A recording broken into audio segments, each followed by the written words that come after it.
છોટાઉદેપુર જિલ્લા જળ અને સ્વચ્છતા એકમ કચેરીના આસિસ્ટન્ટ એકાઉન્ટન્ટ દ્વારા યુનિટ મેનેજર અને જિલ્લા સંયોજકની ખોટી સહીઓ કરી પોતાના ખાતામાં રૂપિયા 1,41,06,820ની છેતરપિંડી કરવામાં આવતા વાસ્મોના યુનિટ મેનેજરે છોટાઉદેપુર પોલીસ મથકે ફરિયાદ નોંધાવી છે.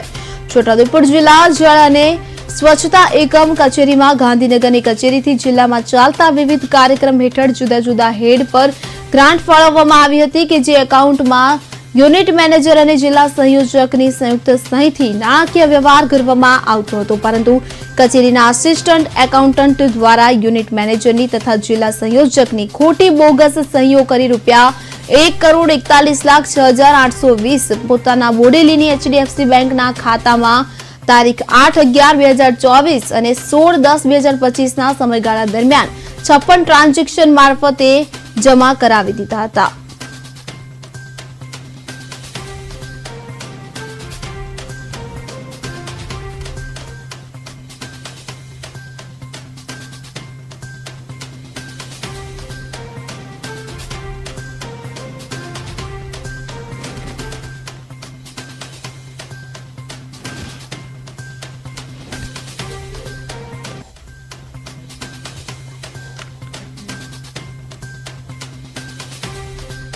તિમિરભાઈ હસમુખભાઈ પટેલ નાઓએ અલગ અલગ ચેકોમાં 1,41,06,820 જેટલી રકમના ચેકોમાં ખોટી સહીઓ કરી એચડીએફસી બોડેલી ખાતેના તેમના પર્સનલ એકાઉન્ટમાં રકમ જમા કરાવેલ છે, જેની તપાસ હાલ ચાલુ છે. હાલમાં પોલીસ આરોપીના બેંક સ્ટેટમેન્ટ તેમજ સરકારી એકાઉન્ટ જે બેંકમાં છે તેમાંથી માહિતી કઢાવવા સ્ટાફનો સેલરી અને જે પેલું છે એ જલજીવન છે, એ બે અલગ છે.